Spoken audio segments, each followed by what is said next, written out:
कहते हैं कि इमारतें भी इतिहास को नजदीक से देखती हैं। और अगर मध्य प्रदेश के राजनीतिक इतिहास की बात की जाए तो इसको सबसे करीब से किसी ने देखा है तो मिंटो हॉल ने।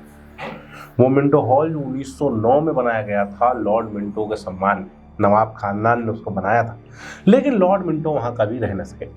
अपने पूरे जीवन काल में ये हॉल कभी पुलिस मुख्यालय रहा, कभी सेना का हेडक्वार्टर बना, कभी यहाँ पर नवाब की बेटी ने स्केटिंग कोर्स बना दिया, तो कभी ये इंटर कॉलेज के रूप पर जाना गया और फिर यही मिंटो हॉल मध्य प्रदेश की पहली विधानसभा बना। नमस्कार, मैं सौरभ कुमार, आप देख रहे हैं आयुध की खास सीरीज जिसमें हम बात कर रहे हैं राजनीतिक किस्सों की। और आज के वीडियो में इसी विधानसभा के पहले सभा के बारे में बात करेंगे। आज के वीडियो में बात करेंगे कि जब मध्य प्रदेश की पहली विधानसभा लगी तो उसमें क्या क्या हुआ था। राजभवन के ठीक सामने एक आलीशान सी बिल्डिंग है। आजकल इस बिल्डिंग को कुशाभाऊ ठाकरे कन्वेंशन सेंटर कहा जाता है, लेकिन एक समय पर यह मिंटो हॉल के नाम से जानी जाती थी। यह मिंटो हॉल 40 सालों तक मध्य प्रदेश की विधानसभा रही है और इस बिल्डिंग में 1946 से लेकर 1956 तक इंटर कॉलेज चलता था, जो बाद में हमीदिया कॉलेज बना है। लेकिन जब नए मध्य प्रदेश का गठन किया गया तो जगह देखी गई कि सारे लोग कहाँ बैठेंगे, विधानसभा किसको बनाई जा सकती है। ऐसे में मिंटो हॉल सबसे उपयुक्त स्थान लगा, तो तय किया गया कि मिंटो हॉल को पहली विधानसभा बनाई जाएगी। सब कुछ तय हुआ। 17 दिसंबर 1956 का दिन था जिस दिन इस मिंटो हॉल में विधानसभा की पहली सभा लगी। विधानसभा के सभापति थे काशी प्रसाद पांडे और कुल 328 सदस्य थे, जिसमें से कि 12 महिला सदस्य भी थी।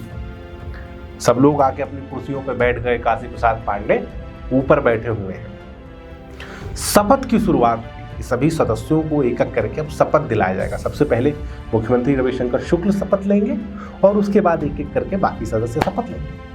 अब शपथ लेने का एक कार्यक्रम शुरू ही हुआ था। एक दो लोगों का शपथ हुआ था कि ऐसे में जनसंघ के विधायक थे रामचंद्र विट्टक, वो खड़े हो गए।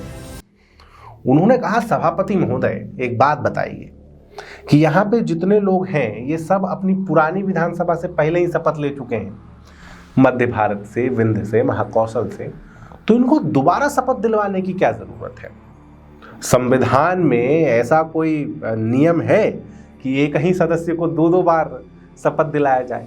दरअसल हुआ क्या था कि जब मध्य प्रदेश राज्य बना तो मध्य प्रदेश में नए चुनाव नहीं करवाए गए थे। पुराने राज्यों की जो विधानसभा थी उन्हीं को आपस में डिसॉल्व करके एक नया राज्य बना दिया गया था। इस सवाल को पूछने के बाद इतना बोलना था कि उनके पीछे से ठाकुर निरंजन सिंह थे, वो खड़े हो गए। उन्होंने कहा, बिल्कुल सही बात है, मैं भी सपोर्ट कर रहा हूँ ये बात जो कह रहे हैं। ठाकुर निरंजन सिंह का इतिहास हमने आपको अपने पिछले वीडियो में बताया है। पहले कांग्रेस पार्टी के थे, लेकिन फिर बाद में अलग होकर उन्होंने प्रजा समाजवादी पार्टी शुरू कर ली थी। अब सब सदस्य इनकी तरफ देख रहे हैं, सभापति की तरफ देख रहे हैं, लेकिन सभापति ने कुछ नहीं कहा। कार्यवाही फिर आगे बढ़ने लगी। अब 2-3 लोगों का शपथ और हुआ। तब तक विधायक हीरालाल शर्मा खड़े हो गए। हीरालाल शर्मा बिल्कुल गंभीरता से खड़े होकर सभापति की तरफ देखते हैं और कहते हैं, सभापति महोदय, ये हर सदस्य शपथ लेने के बाद जो आपसे जाके हाथ मिलाता है ये अंग्रेजी तौर तरीकों की नकल है और ऐसा करने से बिना मतलब का समय खराब हो रहा है, तो ये हाथ मिलाना रोकना चाहिए। इस पे सबको हंसी आ गई, सब खिलखिला के हंस दिए। सभापति कुछ नहीं बोले, लेकिन उसके बाद सभापति महोदय ने हाथ मिलाना बंद कर दिया। फिर जो सदस्य शपथ लेके जाता था उनसे वो दूर से ही नमस्कार कर लेते थे। बारी आई ठाकुर निरंजन सिंह की। निरंजन सिंह शपथ लेने के लिए मंच पर चढ़े। उन्होंने शपथ लिया। शपथ लेने के बाद रविशंकर शुक्ल से हाथ मिलाया।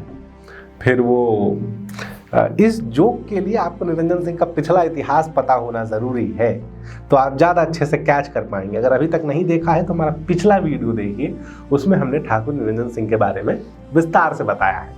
खैर, सब्सक्राइब भी कर लीजिए, फिर हम आपको आगे की कहानी सुनाते हैं। साथ ही कमेंट करके बताइए ठाकुर निरंजन सिंह के बारे में, मध्य प्रदेश की राजनीति के बारे में जो आपको पता हो। हाँ, तो हुआ क्या, ठाकुर निरंजन सिंह शपथ लेने के लिए ऊपर गए।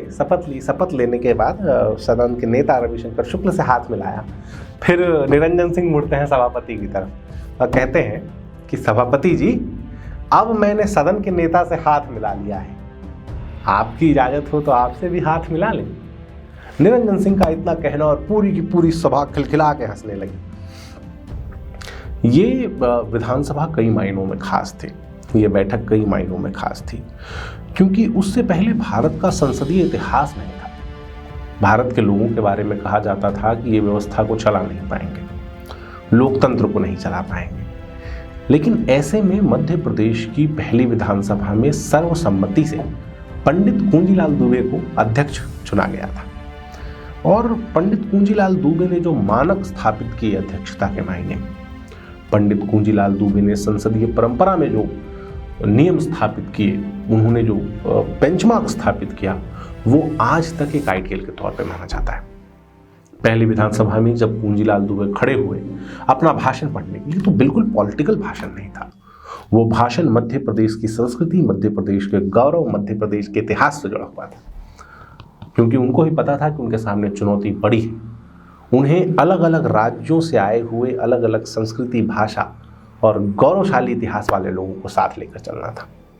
अपने पूरे कार्यकाल में पंडित कुंजीलाल दुबे ने इस काम को खूबसूरती से किया।